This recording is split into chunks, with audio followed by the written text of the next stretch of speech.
Le squat, c'est un mouvement effrayant. Mais ça ne devrait pas l'être. En 6 étapes simples, je vais vous montrer exactement comment faire du squat correctement pour maximiser votre prise de muscle, améliorer vos performances et bien sûr minimiser le risque de blessure. Le squat, c'est un mouvement ultra complet qu'on peut utiliser pour travailler pas mal de groupes musculaires. Les deux parties du corps les plus sollicitées sont bien sûr les cuisses et les fesses. Et pour être plus précis, les quadriceps et le grand fessier. En fonction de l'exécution, on peut d'ailleurs mettre l'accent sur un groupe musculaire plutôt qu'un autre. Et je vous expliquerai exactement comment en quelques minutes. Il y a bien sûr plein d'autres muscles qui interviennent dans un squat, comme les adducteurs, les ischios, les érecteurs du rachis et même un tout petit peu les abdos. Et si l'objectif est de développer un max de muscles, de soulever des barres énormes et de le faire sans s'abîmer le dos ou les genoux, alors il faut impérativement respecter les étapes suivantes.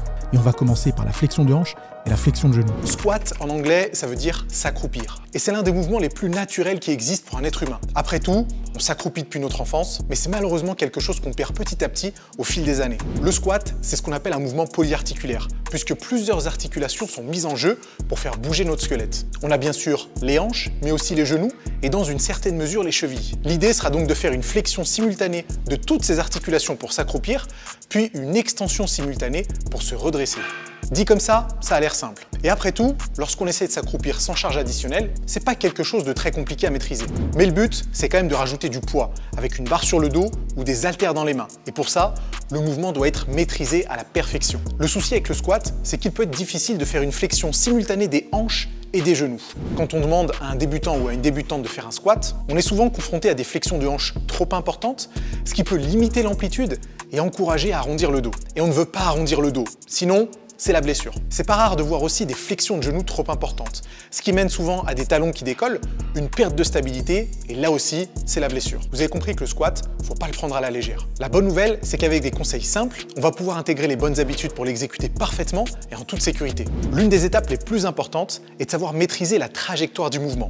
Si on analyse les positions de départ et de fin, on voit directement que le défi sera de passer de l'une à l'autre sans partir sur l'avant ou l'arrière. Une flexion de hanche trop importante vous fera basculer sur l'avant, alors qu'une flexion de genou trop importante peut vous faire basculer sur l'arrière. Le meilleur repère à avoir, c'est de faire en sorte que, vu de profil, la tête ne bouge que de haut en bas. C'est l'assurance de faire une flexion simultanée des hanches et des genoux. Si vous avez l'impression de perdre en équilibre ou d'être limité niveau amplitude, utilisez une cale à placer sous les talons et répétez l'exercice jusqu'à arriver à bouger uniquement sur un axe vertical. Et il est interdit de passer aux étapes suivantes sans que celle-ci ne soit maîtrisée. Il est possible d'adapter son squat pour plutôt solliciter les quadriceps ou les fessiers en privilégiant soit la flexion de hanche, soit la flexion de genou. Mais c'est une technique plus avancée qui nécessite de maîtriser à la perfection les prochaines étapes avant de s'y aventurer. Mais restez bien jusqu'à la fin de la vidéo si vous voulez savoir comment bien isoler les quadriceps ou les fessiers sur du squat. Un bon squat, c'est pas juste une bonne flexion de hanche ou une bonne flexion de genou. C'est très bien de se concentrer sur les articulations qui doivent bouger, mais il faut aussi s'intéresser aux articulations qui ne doivent pas bouger pendant un squat. Parce qu'au final, c'est presque aussi difficile. Et là, je parle bien sûr de la colonne vertébrale. Et c'est un peu une galère, parce que la colonne vertébrale, c'est presque autant d'articulations que de vertèbres. Donc autant de possibilités d'arrondir ou de creuser dangereusement le dos. La deuxième étape, elle consiste donc à conserver une certaine neutralité au niveau de la colonne, non seulement pour éviter les blessures, mais aussi pour créer un maximum de stabilité, ce qui vous permettra d'utiliser des charges plus lourdes et de progresser plus rapidement. La neutralité de la colonne, ça veut dire quoi ? C'est plutôt facile à intégrer. Votre colonne est faite de courbures, qu'on appelle lordose et syphose. Et pour simplifier les choses, les lordoses, ce sont les creux, et les syphoses, ce sont les bosses. Ces courbures sont naturelles et plus ou moins prononcées chez chacun d'entre nous en fonction de notre morphologie. Mais le défi sera de ne pas les amplifier pendant votre squat. En clair, pas d'arrondissement, pas de cambrure exagérée, aussi bien sur le bas du dos, le milieu du dos, mais aussi les cervicales qui font également partie de la colonne vertébrale. Votre colonne doit former un bloc hyper solide et stable, et c'est uniquement à cette condition que vous pourrez produire un maximum de force. Mais c'est pas tout.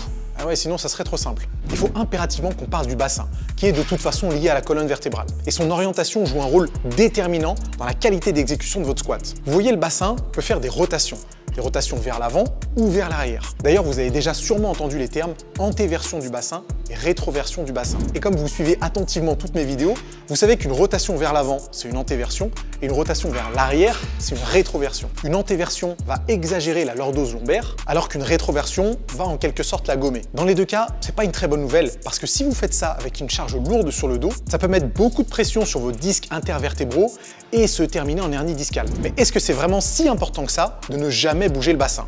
Vous avez déjà entendu le terme butt wink? C'est justement le terme qui qualifie la petite rotation du bassin en fin de mouvement qu'on peut voir chez certains pratiquants et même certains haltérophiles. Et un peu comme le dos rond ou soulevé de terre, il y a deux écoles. Ceux qui ne veulent pas entendre parler du butt wink et ceux qui, au contraire, pensent que ce n'est pas si grave si le pratiquant s'est entraîné à le faire de manière progressive. Qu'est-ce que j'en pense personnellement? Qu'il vaut mieux apprendre à maîtriser un squat avec une colonne et un bassin en position neutre. Et si c'est quelque chose qui vous donne du mal, vous pouvez soit limiter l'amplitude du mouvement, soit utiliser une cale à placer sous les talons, comme pour l'étape 1. Avec une colonne vertébrale et un bassin correctement aligné, il est temps de se pencher sur l'écartement des jambes et la position des genoux.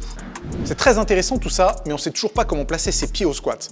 Écartement des hanches, écartement des épaules, ou encore plus large que ça, les genoux doivent pointer vers l'avant, vers l'extérieur, peu importe. Le placement des pieds, c'est sûrement la variable la plus individualisée parce que 100% dépendante de votre morphologie. C'est influencé par l'anatomie de vos hanches, de vos genoux, de votre bassin. Et au-delà de ça, on peut aussi varier l'écartement des jambes pour solliciter certains muscles plus que d'autres. En général, on est assez doué pour déterminer instinctivement avec quel écartement de pied on sera le plus à l'aise pour effectuer un squat. Mais dans le doute, vous pouvez faire la chose suivante. Choisissez 3 écartements de pieds différents. Par exemple, largeur des hanches, 1,5 fois la largeur des hanches et 2 fois la largeur des hanches. Vous faites une série de 10 au poids de corps et vous vérifiez avec quelle position vous avez le plus de facilité à conserver une colonne vertébrale neutre, à avoir une trajectoire verticale et à garder les genoux dans l'alignement des pointes de pied. Vous verrez assez rapidement que vous êtes plus à l'aise sur l'une de ces 3 positions. Pour moi par exemple, c'est avec les pieds placés à la largeur des hanches et pointés directement vers l'avant que j'ai les meilleures performances et la capacité à maintenir une posture correcte du début à la fin de ma série. Même si l'écartement de pied idéal pour vous est assez simple à déterminer avec ce test, le défi sera de réussir à maintenir les genoux dans le bon axe même quand vous êtes en difficulté à la fin d'une série de squats.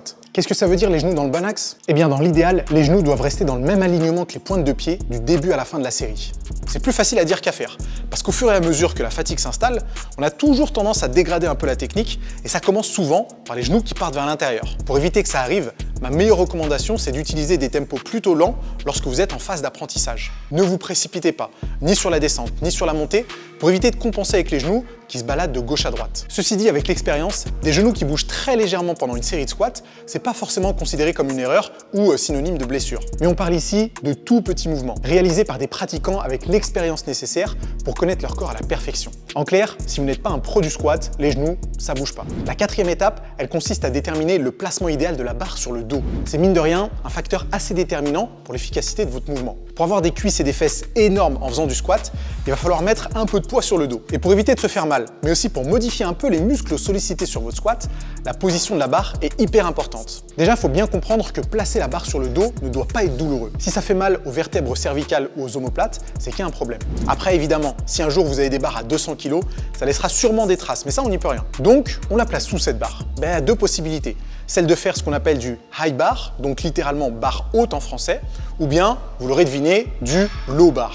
Pour le high bar, la barre doit être placée sur les trapèzes supérieurs, alors que pour le low bar, ce sera plutôt au niveau des trapèzes moyens, juste au-dessus du deltoïde postérieur. Alors bien sûr, la position peut varier légèrement en fonction de votre souplesse articulaire, de votre masse musculaire et de votre morphologie. Et dans quelle situation utiliser un placement plutôt qu'un autre? Eh bien le high bar est plutôt utilisé en haltéro ou en bodybuilding parce que ça favorise la flexion de genoux. Ou en tout cas, ça évite au buste de trop s'incliner sur l'avant. Le résultat sera un squat plutôt focus quadriceps. Même si en réalité, c'est un peu plus compliqué que ça, on en reparlera juste après. Alors que le low bar, c'est plutôt utilisé en force athlétique. Cette fois-ci, c'est la flexion de hanche qui est favorisée et cette position, elle est plutôt associée à la performance plutôt qu'à la recherche d'hypertrophie. Une fois que le placement de la barre est choisi, il vous reste plus qu'à la sécuriser avec une prise bien ferme. Il n'y a pas forcément de règles concernant l'écartement des mains parce qu'encore une fois, ça dépend de votre souplesse articulaire. Par contre, il est recommandé de ne pas trop remonter les coudes.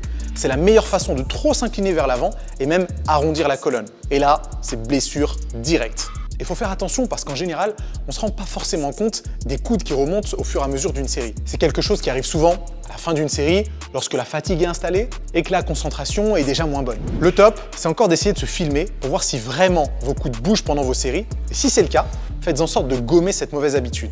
La prochaine étape, c'est la maîtrise de la respiration et du bracing. Quelque chose qui est essentiel pour augmenter sa force et sa stabilité.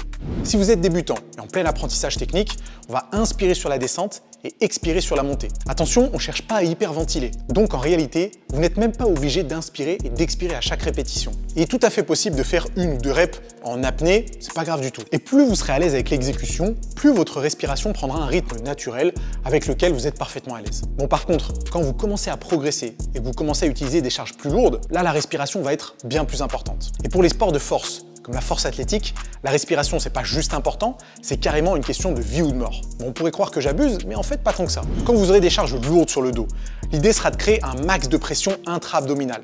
Est-ce que vous avez déjà entendu le terme bracing? Eh bien le but du bracing, c'est entre autres d'augmenter la pression intra-abdominale pour améliorer les performances et éviter les blessures. D'ailleurs, augmenter la pression intra-abdominale, c'est aussi le but des ceintures de force, qui ne sont pas forcément nécessaires si votre objectif est l'hypertrophie, mais qui sont très utilisées dans les sports de force. Et pour maîtriser le bracing, beaucoup de pratiquants de force athlétique aiment utiliser la comparaison suivante. Serrez vos abdos comme si vous vous prépariez à recevoir un coup de poing. Le but, c'est pas vraiment de contracter les abdos comme on pourrait le faire sur du crunch, ni de rentrer le ventre comme on pourrait le faire sur du vacuum. Le but, c'est un peu de faire les deux en même temps.